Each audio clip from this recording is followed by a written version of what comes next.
Hello, people! Welcome to another edition of A Dose of Drew. Here tonight, I am doing the Civivi Savant.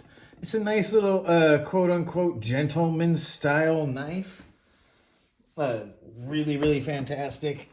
As you can see, this one is the Colbortia. The darker wood with the blackened steel parts and 14C28 and steel. Let's see if I can get, there it is, if you guys can see it.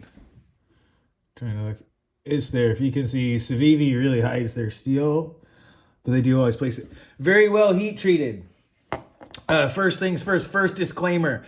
In the course of testing this knife, it dropped onto concrete, rolled the tip the tiniest bit, and so this is not a factory edge. This is a work sharp edge. For those of you who saw the unboxing, if you didn't, go ahead, you should be able to go back and look. It was a very sharp factory edge, and the work sharp edge does a pretty good job of mimicking just how it was enough that it was literally remarkable.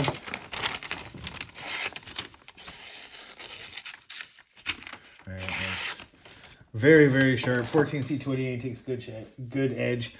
And it's, while it's here, and I won't show a lot of cutting with it because it is a work sharp edge, the factory edge was really amazing out of the box. I was very impressed and surprised with the factory edge. For those who watched the unboxing, it was something that I was like, wow, that's really well done. It has a lot of bite, was very well apexed. Was one of, and remarkable in the sense that Civivi, we, and the whole family of companies usually have a very outstanding edge, and it was remarkable for them. Very few factory edges have had as much bite as I felt from that Civivi edge. There's a couple of Hogues, a couple of Wiis, that Civivi, and a couple of specials and one-offs and sprint runs on Spyderco are probably about the only ones I've actually seen with that edge. A lot of other companies are coming up, delivering finer edges, basically higher grit ranges. So that's good to see. All right, enough on that.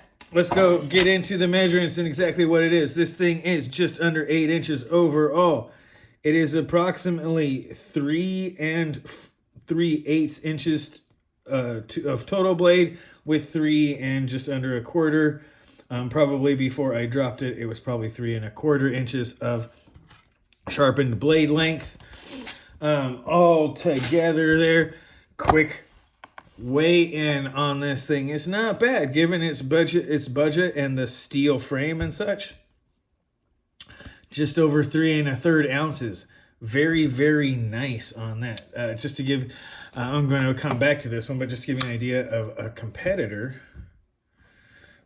Still under, but this one has a significantly different profile as well as class, dare I say.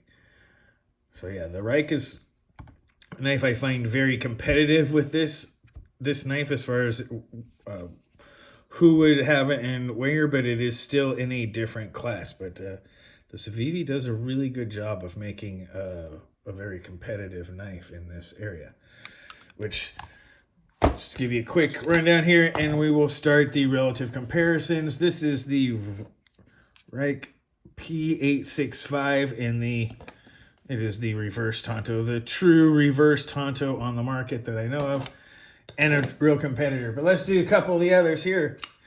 The standard Spyderco sandwich. There is the Paramilitary 2 and the Parrot 3. All right, almost as long as the Parrot 2. Lots of hand space. Just to give you that right there, the hand space is actually as large as the Paramilitary 2, which is to say quite a bit. That is a lot of hand space to have. And just another one, little bit off, but just a blur here, as you can see. More hand space than the blur, and a nearly similar form factor. And of course, not just any leak, but a random leak. And you get a lot of the same benefits of a leak with more hand space, more blade, more choil, and a very slightly larger package. So really does give, on some of these classics, it gives you a little bit more than you would otherwise have. And some of the, there it is with the Benchmade bug out and the Civivi Elementum.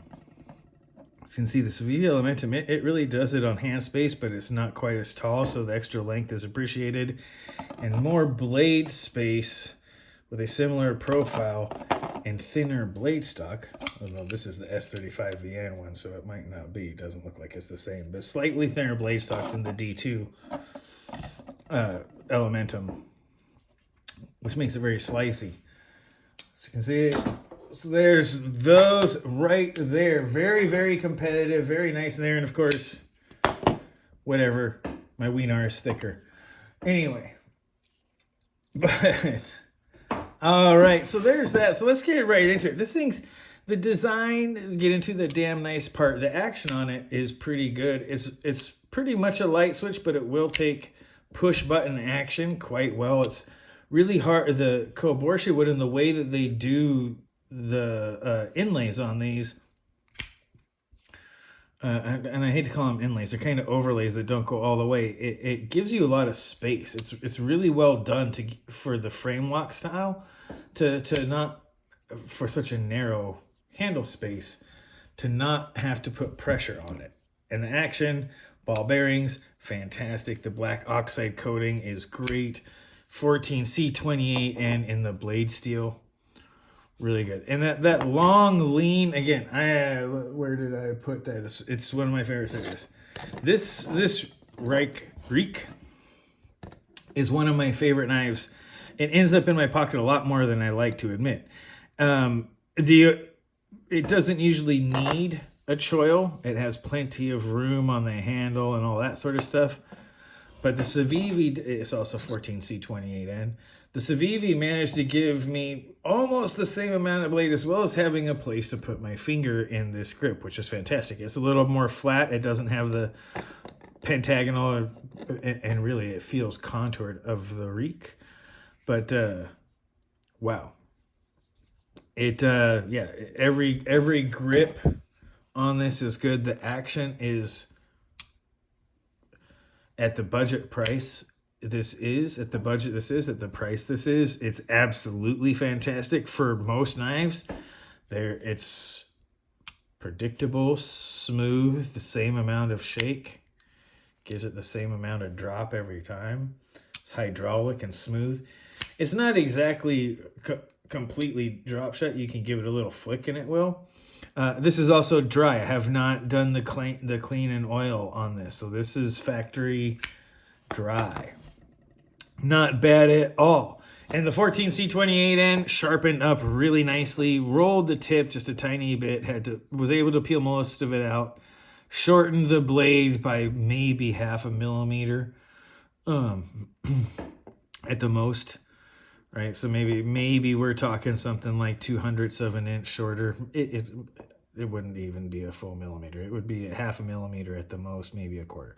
Just a tiny little bit, but it does take, the blade has shortened. Probably the single worst thing about this for sharpening is that the depth of the sharpening choil isn't much.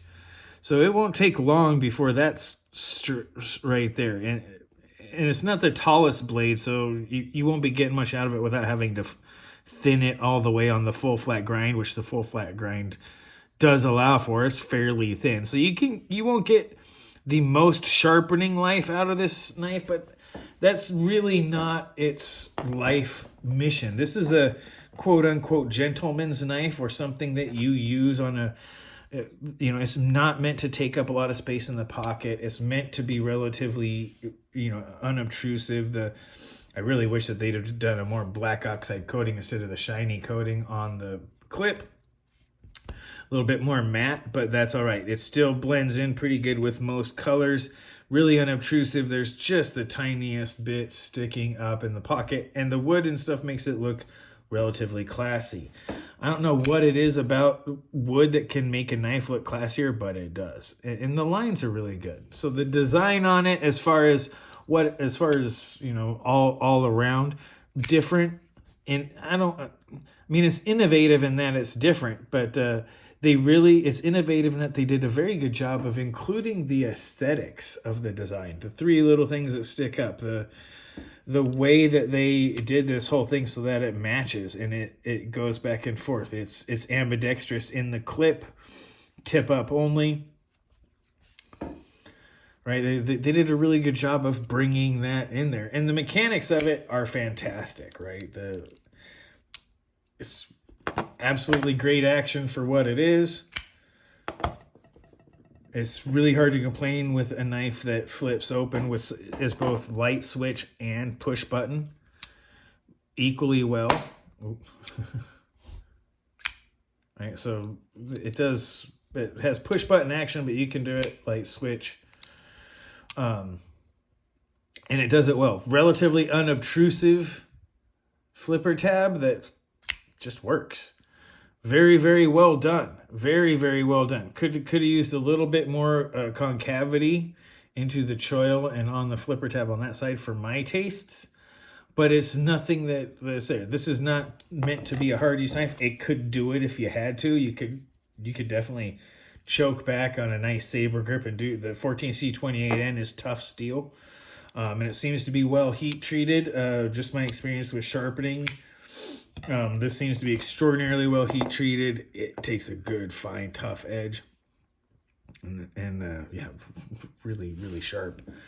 And the factory edge was no slouch. It may have been better, but it took a guided sharpening system to match the factory edge. So that being said, all right, so the design, great. The aesthetics, I like them. It's classy. It looks like a knife. The nearly spear point, drop point there, it's almost a modified Warncliffe in that it actually, the tip kind of goes just, it might be spear tip in there, but it seems to drop just below the midpoint almost, which is kind of cool. Very, very useful, extraordinarily useful overall shape. The tip is just robust enough that you can depend on to do some of the hard work, and just acute enough that it can do really, really, hiccups, really, really fine work. So things like picking a lever, it shaves out of the box. I don't know if we can do this. It'll treetop right now. I can just peel hair off without even touching the skin. It's really kind of crazy. Keep the hair out of the video. So very fantastic. Mechanics are great. The blade is great. The aesthetics I like. It's definitely there, which brings us to the noteworthy points. The aesthetics and the design really point to its noteworthy points and intended purpose. It's intended to be a more quote-unquote classy or gentleman style folding knife. It is meant to be able to be classy, not be obtrusive, not, be overly knifey, stabby, pointy, even though it does it quite well. It has a very classic lines, while essentially stating my intended purpose is to be a folding knife. That's what it is. I am a sharpened edge tooled implement.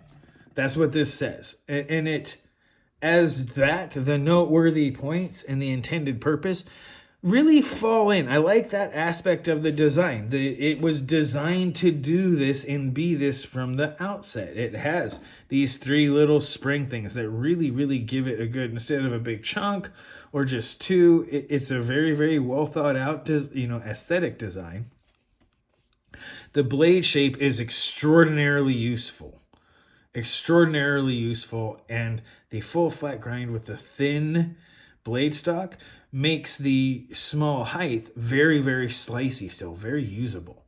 Very, very, very, I'm incredibly impressed. It was the fact that I was carrying it and testing it. I was so impressed. And I was using it to actually prune plants when I dropped it from a height of about 4, maybe 5 feet straight onto its tip, and it just rolled the tip a little bit. I really want to let that settle in. This thing dropped tip down from a height of at least 4.5 feet. For those of you who do metric, about 1.3 meters, right? Maybe about 1.4, not quite 1.5 meters. At least that much, at least 1.5 meters, right? About 4.5 or 5 feet. It fell at least that far directly onto its tip, onto the patio concrete. And all it did was just roll the tip a little bit. That impressed the living crap out of me. I thought I was going to have a really bad review where I had to talk about it, but all I could show was a chipped tip. And what I have instead is a slightly redone edge and a knife that keeps going.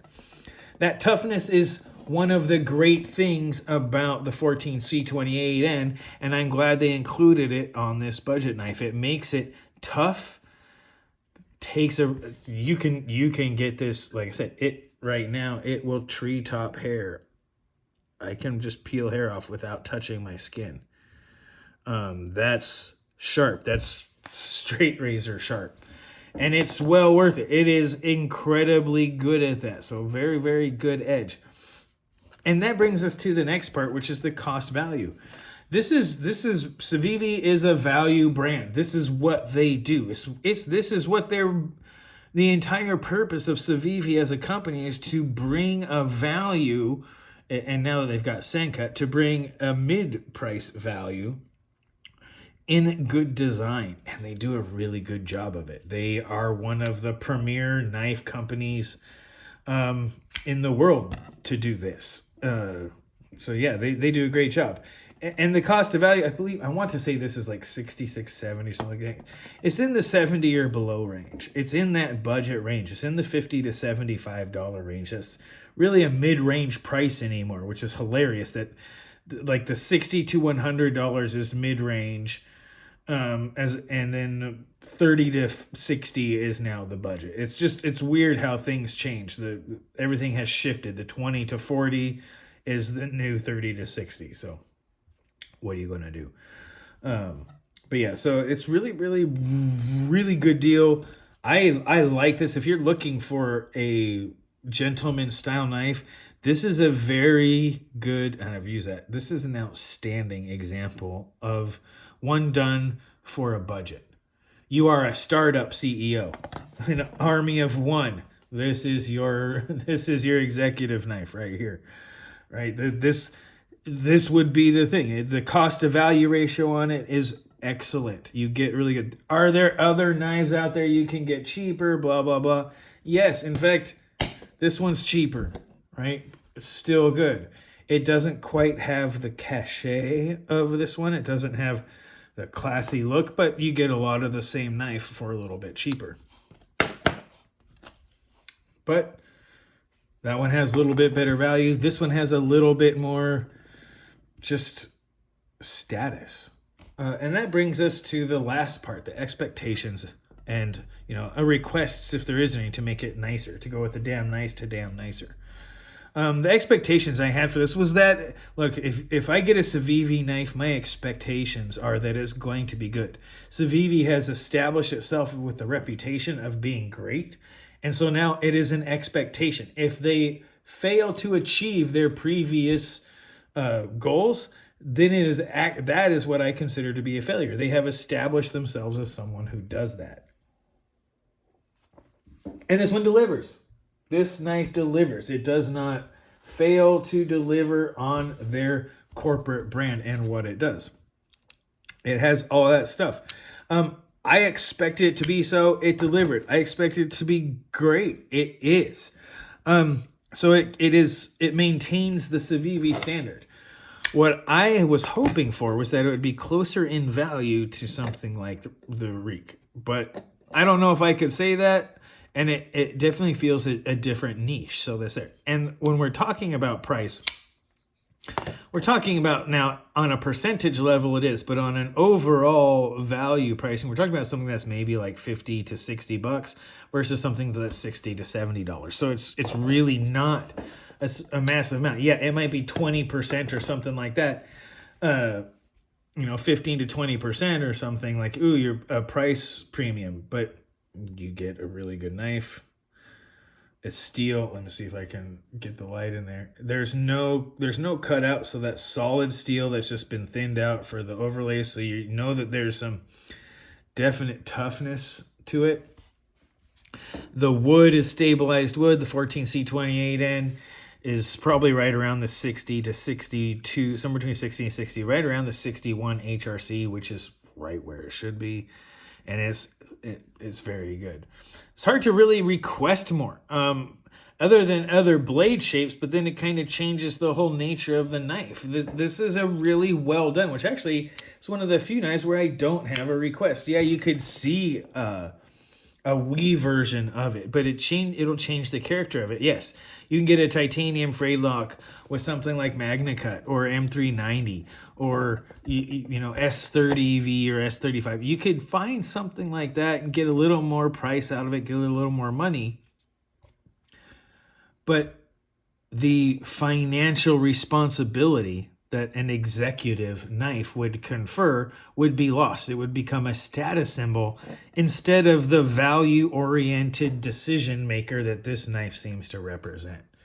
And I really like it for that. I think it represents a quote-unquote executive knife very well in that sense, that it's not about status and showing how much you got. It's showing that it's showing what you value. And I think this knife really, really does that well. Excuse me. And that's where I'm going to kind of leave it, because this is a highly recommendable knife. Things like the CRKT CEO and other sort of stuff are in the same vein, where it's not about how fancy it is. It's about showing that the person who is using that knife knows a good value when they see it. It's not the cheapest thing out there, but it's an extraordinarily good value that will last a long time and do all of the general tasks you would need a pocket knife to do.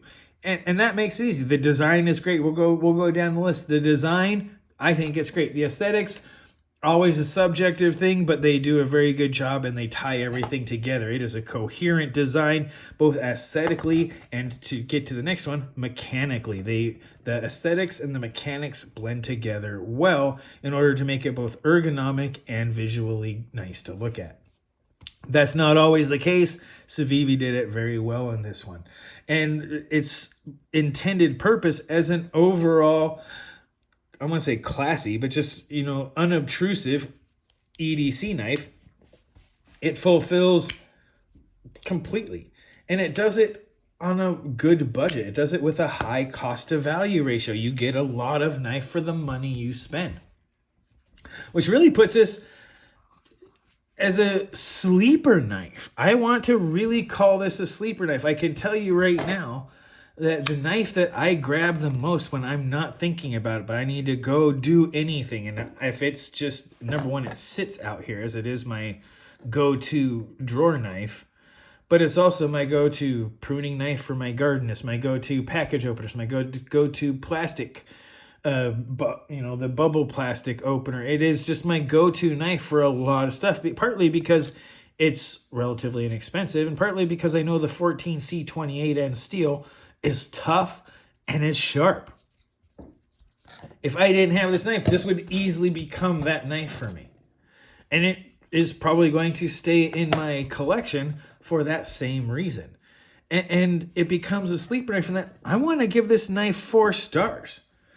Yeah, you could have the clip inset. There's all sorts of little details that you could say, hey, you could get this for the money, where other knives, maybe provide a little bit more for the same money or similar, or maybe a little less. And the value ratios go up and down just a little bit. But it's all going to be relative measures, where the overall value of both knives are high, but one gives a 97 value while the other's a 99. Like it's hair splitting, so to speak, on a knife that will hair split. I gotta do it again, because this stuff just really does take such a great freaking edge. It's crazy. But yeah, hair splitting on what it is. It delivers a good value. It does so with a very subdued, simple but not easy integrated design of both aesthetics and mechanics. You have anyone who knows knives knows what this knife is built to do. It makes no pretensions. Or pretenses, I should say, about what it's intended for. There are some people who are like, ooh, that's really pointy. But anyone who would know the difference between this and say, oh boy, okay, well, let me just, something like this, right? You know what these things do. What's another one I can do? It would be, oh, it's just, we'll do another Civivi here with the Elementum, another EDC legend. Elementum's a little bit smaller, about the same weight. You get more blade. It's about the same height. Like, there's a lot of reasons why this is as good as, if not better, EDC than the Elementum. And with the contoured, they're a little flat, but it's hard to see. They actually tilt just a little bit. But with the extreme beveling and contour, actually, I might be wrong. Now that I'm looking at it with a straight edge nearby. No, that's just flat with extreme beveling. So yeah, it makes it feel more contoured even than the Elementum here, and it gives you more hand space for a similar price. So very, very good value. At 5 stars, highly recommendable. I can't really find all that much to nitpick. Yeah, you could find little details you like. You could be like, oh, the wood needs to fit better. It's wood and steel, right? You could have slightly better fit and finish, but it would cost you more. You could have inset, like they already have flush mounted screws. You know, it's not inset, but it's really good clip. Some people don't like it, but it does give you a good lifting point. There's a lot of stuff as far as it goes. It's deep carry, tiniest little bit above, so you can actually get a good, I'll do this so the blade's not flinging around. So you can actually get a good grip to pull it out just with the thumb in there, and then bam. The light's not doing it very well, but yeah, it's right. Pretty good. 5 stars. Highly recommendable and a good knife. And we're going to end it at that. It's hard to complain. It's a very subdued kind of sleeper knife that does everything you'd expect it to do at a very high, good level. It's a decathlete for a knife, or a triathlete. It does what it needs to do very well. Pokey, slicey, stabby. It does the whole triathlon of knife stuff well, with a good steel, good manufacturing, and a reliable, reputable company that is known for doing this exact thing. And they did it again. So, yay, Civivi. Way to go. Fantastic. Absolutely love it. And with that, I'm going to end this video, you guys. Go ahead, take this video, watch it twice, comment as much as you like, be mindful of side effects, and remember to like and subscribe. This has been your Dose of Drew. I am Said Drew, and you guys have a great rest of your night.